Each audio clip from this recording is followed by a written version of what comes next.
Dinilit ko yung aging live kay marami nagsasabing recorded video yun. Putang ina. Mahina ang signal kaya ganun yun. Kaya mag-live ako ulit ha. I-rewind ko lahat ang mga sinasabi ko para maniwala kayo na hindi to recorded mga putang ina mga supporters sa BBM. Payag ba kayong ginanon lang kayo ni Bongbong Marcos?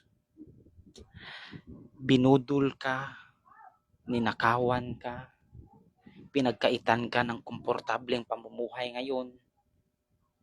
Ganun lang. Putang ina. Ikumpara mo yung administrasyon ni Duterte noon sa administrasyon ngayon ni Bongbong Marcos. Sa administrasyong Duterte, lahat ng pinangako tinupad. Binigyan tayo ng komportableng pamumuhay. Yung mga pangunahing bilihin hindi tumaas.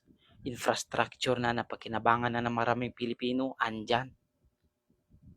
Pero ngayon, putang ina, gumulo ang gobyerno, tumaas ang mga presyo ng mga pangunahing bilihin, binudol pa tayo, binigyan pa tayo ng magulong gobyerno, tapos ikaw ay BBM ka pa rin?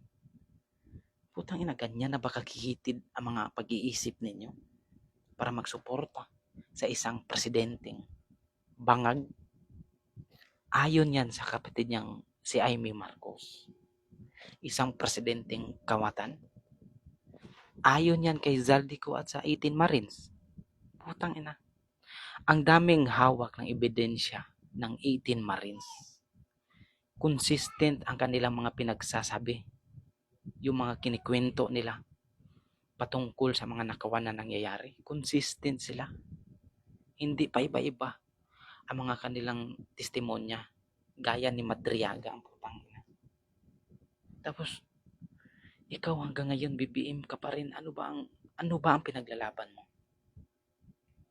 Noon sa administrasyon ni Duterte, maganda ang takbo ng gobyerno, walang nakawan, walang kaguluhan, walang tiwaling opisyal na nag-abuso sa kanyang posisyon. Pero ngayon halos lahat nag-abuso ng posisyon, nagnakaw pa ang mga putang ina.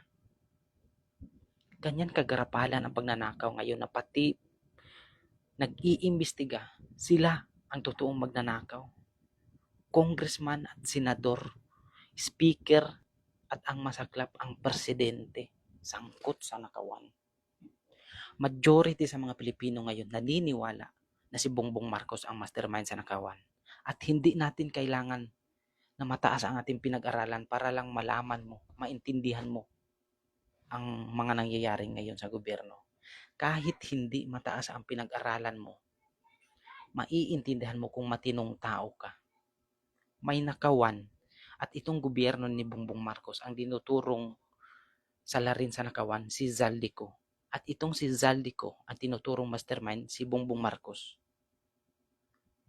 At ang mga bodyguard ni Zaldico ang tinuturo kung sino ang kanilang hinatiran sa malibalitang pera, si Martin Romualdez at si Marcos.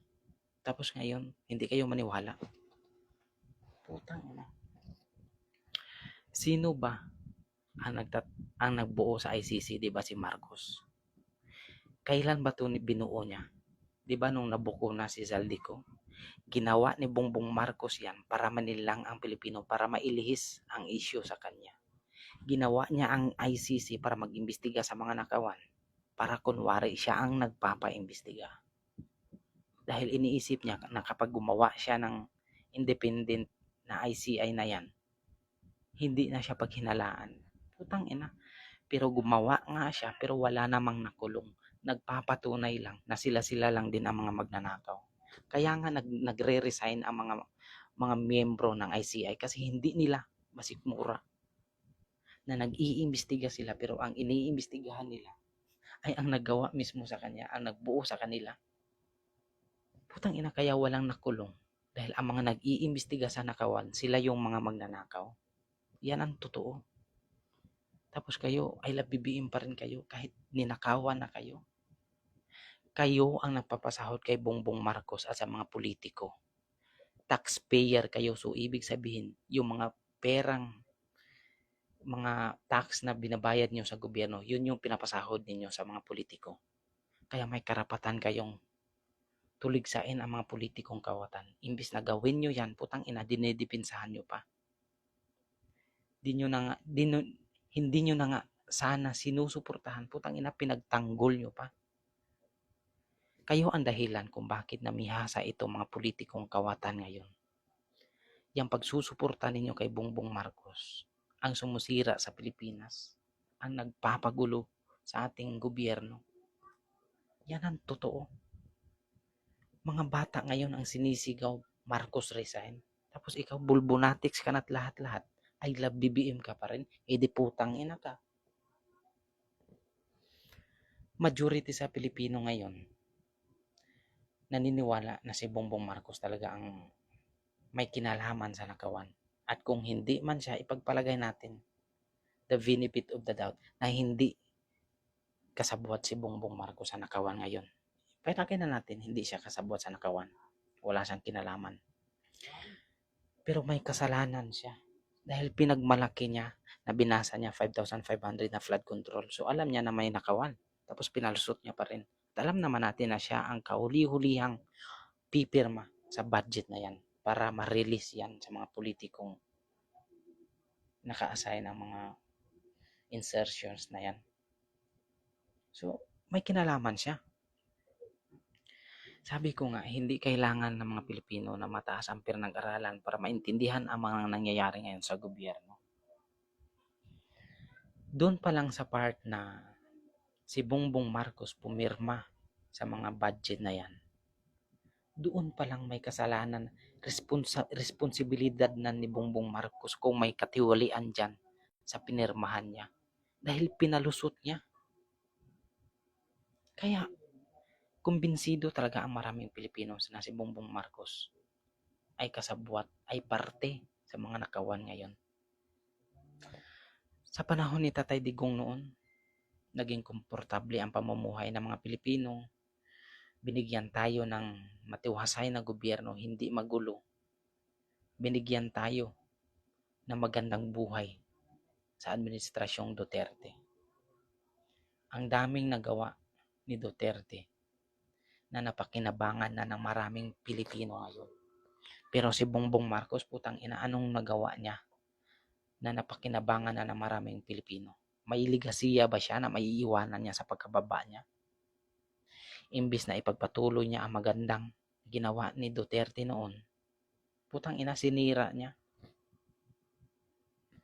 Kaya at huwag nating kalimutan na kaya nanalo si Bongbong Marcos dahil isa sa kanyang mga pinangako na ipagpatuloy niya ang build more ni Tatay Digong. Pero may nagawa ba siyang infrastructure? Di ba wala? At kaya nanalo si Bongbong Marcos dahil sa suporta ng mga Duterte.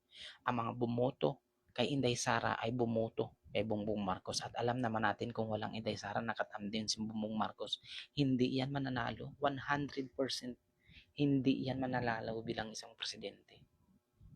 Si Amy mismo na umamin, si Amy mismo na kahit vice president, hindi yan mananalo si Bongbong Marcos kung hindi si Sara ang kanyang katandem. Putang ina. Tapos ngayon, anong ginawa nila sa mga Duterte? Trinidor. Yung taong nagpalibing sa ama ni Bongbong Marcos, pinakulong ni Bongbong Marcos. Yung taong nagpapanalo kay Bongbong Marcos, anong ginawa niya ngayon kay Inday Sara? Siniraan ng siniraan. So, putang ina. Matalino na ang mga tao ngayon. Kung noon mabubudol nyo ang mga tao, maluloko nyo ang mga tao, ngayon hindi na. Dahil meron ng social media, ang mga tao may kanya-kanyang cellphone na ngayon. Alam na nila. Makikita nila sa cellphone nila kung sino talaga ang katotohanan. Kung ano ang katotohanan. Matalino na ang mga tao, kaya kahit anong paninira nyo sa mga Duterte, hindi yan bibenta sa mga tao. Dahil alam na mga tao kung sino ang masamang politiko at yun ang administrasyon ngayon. Putang ina. Habang sinisiraan ninyo ang mga Duterte, ay mas lalong lumalakas ang mga Duterte sa mga tao.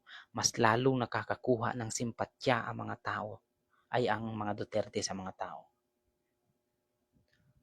Kita naman natin, bumaba ang trust ratings ni Bangag, tumaas sa ang kay Duterte. At panoorin nyo kung saang lugar mapunta yang si Bangag. Panoorin nyo ang mga reaksyon ng mga tao, halos walang pakialam. Kumpara nyo kay Inday Sara, malayo pa lang si Inday Sara. Naghihiyawan ang mga tao. Sabik na sabik kay Inday Sara ang mga tao. Dahil mahal na mga tao si Inday Sara. Ang mga Duterte ay subok na. Ang mga Duterte ay matitino mamuno. At ang magpapatunay dyan, dito sa Davao. Punta kayong Davao kung gaano kadisiplinado ang mga tao. Kung gaano kalinis ang lugar sa Davao. Kung gaano kakomportable ang mga tao dito kahit gabi, walang krimen na mangyayari. At kung meron man, agad-agad may hustisya makukuha ang mga tao. Dahil mahigpit ang batas sa Davao. Dahil nga Duterte ang nagdala, Duterte ang mayor. Pero sa administrasyon ni Bongbong Marcos ngayon, putang ina, napakadelikado ng daan ngayon, lalo pag gabi. Kapag nagdala ka ng, kunwari, nagsiselfone ka sa daan, putang ina, automatic, may snatcher ka agad na mag-a-approach sa'yo, putang ina, hahablutin agad yan. Worst yung mga magnanakaw na nangbubukas ng kotse sa daan, putang ina, araw pa yun partida. Ganyan. Nagbabalikan ang mga kasamaan ngayon dahil yan sa pamumuno ng ating presidente. Nag-back to zero talaga ang ating Pilipinas ngayon. Back to normal. Kung ano ang kasamaan noong nakaraang administrasyon, bumalik. Imbis sana gumanda na sana sa pamumuno ni Tatay Duterte noon. Putang ina.